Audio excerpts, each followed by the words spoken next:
Nossa próxima efeméride aqui tem até um pouquinho de relação com o tema anterior. Aconteceu numa data de hoje também.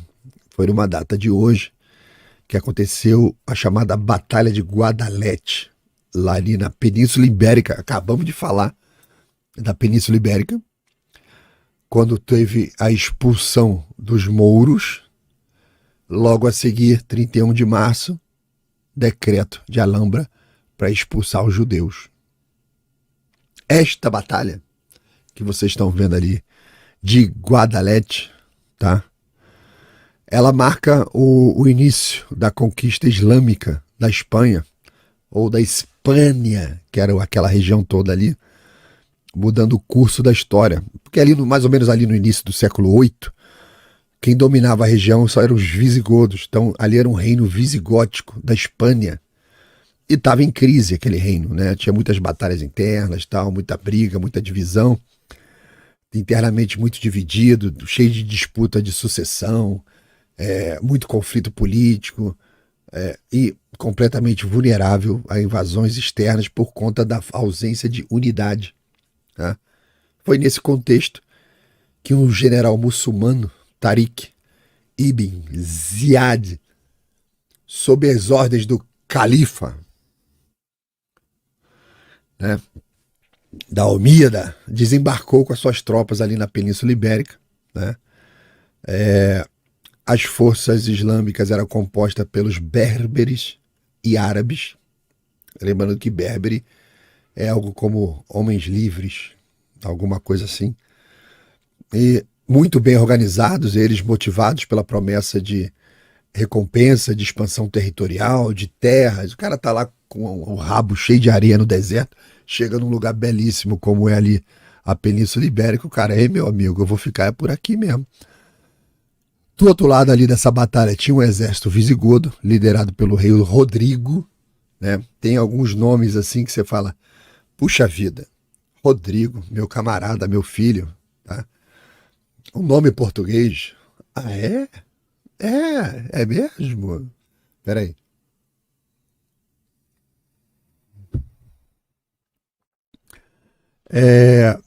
Então, o exército liderado pelo Rodrigo, um nome visigótico, né? Numeroso, grande, mas desorganizado, enfraquecido, por tudo isso que eu contei. Essa batalha ocorreu ali no ano 711. O Tariq mobilizou as forças com muita estratégia. Os árabes tinham um domínio de estratégia em campo de batalha, né? Mobilização com cavalos e tal. E é uma coisa que pouco se fala, mas as forças muçulmanas tinham tido contato com os mongóis e tomaram um cacete dos mongóis. Na verdade, todo mundo que encontrou os mongóis tomaram um cacete, até mesmo a Europa, tá?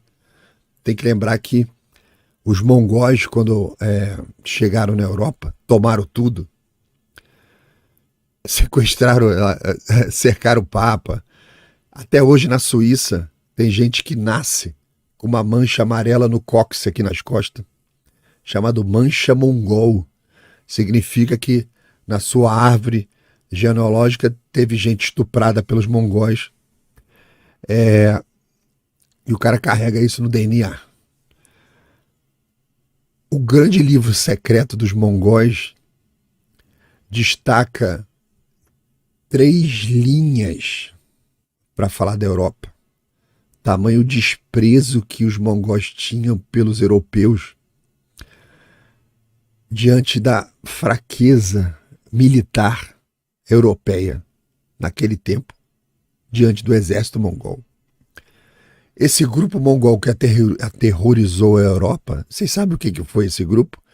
Tinha um exército mongol se deslocando para uma batalha. Resolveram destacar um grupo de reconhecimento.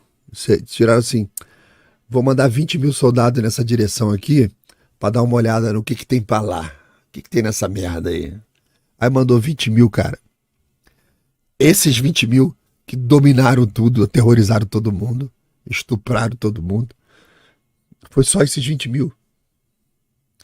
Então, esses mouros tiveram contato na tradição deles com o exército mongol, aprenderam várias coisas, principalmente no uso do cavalo em combate, né? Deslocamentos, velocidade. Então, essa galera chega bem experimentada ali para lutar contra um exército visigótico completamente desorganizado. Então, rapidamente, em 10 anos, eles tomaram conta de tudo na Península Ibérica.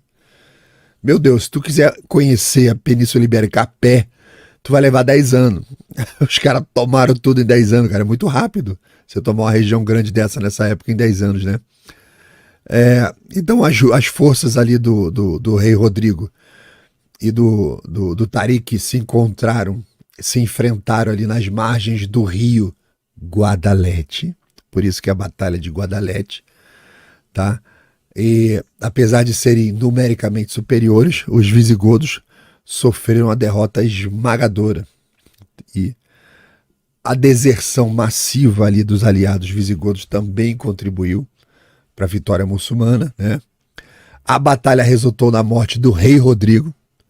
As circunstâncias da morte dele ninguém sabe até hoje.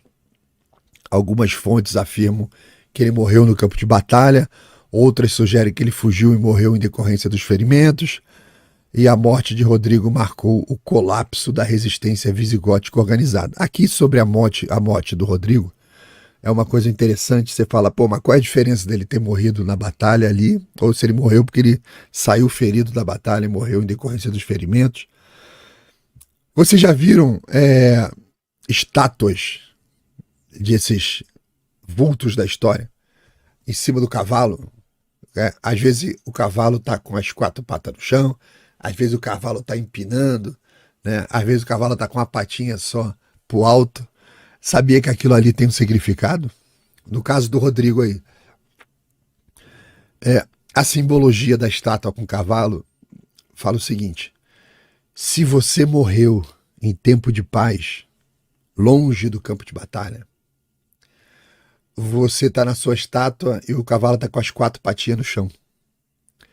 Se você morreu em decorrência de ferimentos fora do campo de batalha, o cavalo tem uma patinha pro alto e as outras patinhas no chão. Tá lá o cavalinho lá.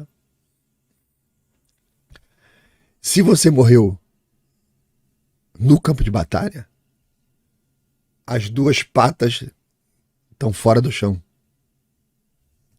Essa é a simbologia aí dos estátuas de cavalo. Então a gente não sabe e aí, como é que é a estátua do Rodrigo? Caraca, a gente não sabe se ele morreu no campo de batalha. Olha a merda que a gente arrumou pro escultor, né? Pior que parece às vezes um negócio irrelevante, mas tem relevância, né? O registro. Mas a morte do rei Rodrigo marcou aí o colapso da resistência visigótica ali contra os mouros, né? E essa vitória muçulmana ali em Guadalete abriu as portas para a rápida expansão islâmica na Península Ibérica. Cidades visigóticas importantes caíram uma após a outra em poucos anos, a maior parte na Espanha, ou na Hispânia, naquela época. Ficaram rapidamente sob o controle muçulmano, e essa derrota visigótica marcou o fim do período de domínio. É mole? Visigótico, mas o domínio islâmico estava começando e duraria 800 anos. Aproximadamente 800 anos. Então essa batalha ali de Guadalete não apenas alterou ali a paisagem política da Península Ibérica, mas também teve um impacto profundo na cultura, na religião, na sociedade, nos hábitos, nas palavras. Essa presença muçulmana introduziu novas tecnologias, conhecimentos e práticas culturais que acabaram enriquecendo muito as coisas ali na Península Ibérica. E durante esses 800 anos, a convivência ali entre muçulmano, cristão, judeu, a área passou a ser conhecida como Al-Andalus, daí que vem Andaluzia. E essa mescla deixou um legado duradouro na história. Você vê, o mouro não expulsou o judeu, mas vem a rainha católica com seu esposo e expulsa o judeu. Fizeram merda. Tem consequência. Beleza? Quer ver um negócio interessante? Eu já contei aqui da consequência disso. Eu volto nos comentários já já. É o seguinte, você vai na Argentina, na terra do Milei lá, e eles têm uma tradição de fazer um doce chamado alfajor. Todo mundo já comeu alfajor? Alfajor. Aí você pergunta, o que é o alfajor? Aí o pessoal fala, é um doce argentino. Não, alfajor é um doce árabe, que com essa batalha, essa invasão, foi parar na Andaluzia, que era a Espanha, a região ali, Andaluz, foi parar lá. Depois, 800 anos depois, com as navegações, isso veio parar nas colônias espanholas. A Espanha foi embora depois, independência da Argentina, ali, o Uruguai também tem uma tradição do alfajor, e ficou na Argentina. Então, é um doce argentino, de origem da Andaluzia, que tem origem árabe. Isso aí para você ver a importância dessa mescla, né, cultural que foi. E quando eu falei aqui, a última vez que eu falei acho que Maomé, né, eu comentei sobre as palavras da língua portuguesa que vieram do árabe, né. Aqui, Elias Silva, sou curioso. Aqui, ó, palhaço, você que é historiador, sabe dizer por que os mongóis usavam éguas na cavalaria ao invés de cavalos? Sei. Sabe o que eles usavam? O mongol, ele tratava o seu cavalo como a gente trata cachorro. É um amigo. Ao ponto de que, no próprio campo de batalha, se o mongol caísse do cavalo, ele assoviasse, o cavalo achava ele de novo. No meio da porrada, o cavalo achava o mongol, que era o seu dono. Então, era comum. Eles cuidavam do cavalo como se fosse o seu melhor amigo. Desde cedo, desde muito pequeno, a integração entre o mongol e o cavalo era um negócio absurdo, sabe? O soldado e o seu fuzil. O mongol, quando ele estava com fome e não tinha o que comer, ele bebia o sangue do cavalo, e se ela tivesse dando leite, porque ela tinha tido uma cria, estava amamentando alguma coisa, ele bebia o leite da égua. Então, essa unidade de sobrevivência mongol, que era um soldado, uma égua, era uma das forças do soldado mongol. E a outra era, aqui, ó, Elias Silva fala, eu sou curioso porque os mongóis eram um exército tão bem treinado e o resto do mundo naquele tempo não era. O mongol tinha muito forte a questão do arco e flecha. Eles conseguiam acertar pássaros, o pássaro voando e ele correndo a cavalo. Então você imagina, o cara chega na Europa que tem o cavaleiro com uma espada, aí lá a 50 metros o mongol já chegou, já meteu uma flechada no olho dele. Aí o outro fala arqueiro, já tomou uma flechada nas costas ali no pescoço. E você chega a acertar o cara no cavalo. Eu vou espirrar, tô querendo espirrar. Aí, eles eram muito hábeis no arco e flecha, também lutavam de espadas, tá? Muito forte, muito resistente, são pequenininhos, atarracados. Isso foi uma diferença de tecnologia tremenda quando eles chegaram na Europa, quando eles chegaram para os outros exércitos. E, além do que, o código mongol era muito severo. Por exemplo, eu tenho um grupo com 10 mongóis que foram ali numa determinada região lutar. Teve um problema lá. O mongol morreu. Quando eles voltavam para contar o que aconteceu e tal, aí o líder lá perguntava, vocês mataram todo mundo? Não, porque a gente estava cercado, a gente lutou, conseguimos fugir. Os 10 eram sentenciados à morte. Os 10. Você não podia recuar em nenhuma situação. Todo aquele grupo era executado se recuasse. As mulheres mongóis também eram muito brabas, tá? Teve casos relatados de, às vezes o exército mongol estava lutando num lugar, Aí o outro exército inimigo dá uma volta, encontra as mulheres no acampamento e vai lá, vamos pegar a mulherada, não sei o que lá, morria todo mundo. É sinistro, cara. Cara, mas foi demoníaco também a questão mongol, as atrocidades. Tem um relato islâmico que teve uma determinada região ali perto do Irã, que os islâmicos mandaram uns espiões, porque tinha um reino ali poderosíssimo, enorme. E mandaram os espiões lá para ver o seguinte, dá uma olhada para ver se a gente consegue tomar aquele reino. Os espiões chegavam lá, rodava, os caras não achavam o reino, não achavam o reino. Eles viam no horizonte assim só uma montanha. Tinha uma montanha assim no horizonte. Falou, porra, só tem aquele morro lá, tal. Vamos lá naquele morro que a gente vai subir no morro, a gente vê se de longe a gente consegue ver. Quando chega lá, cara, a montanha era uma pilha de cadáver. E os caras falaram, porra, esse chão tá estranho, chão fofo, uma areia fofa. Aí eles foram ver, aquilo era gordura humana. Os mongóis tomaram a cidade, mataram todo mundo na cidade de uma vez só. Eles tinham mandado um emissário para a cidade, o mongol fazia isso, mandou um emissário, olha só, você pode fazer parte do Império Mongol, tal. A gente não vai matar ninguém, tal, mas você vai pagar imposto, vai ter essas regras, tal. Aí o pessoal matava os mensageiros.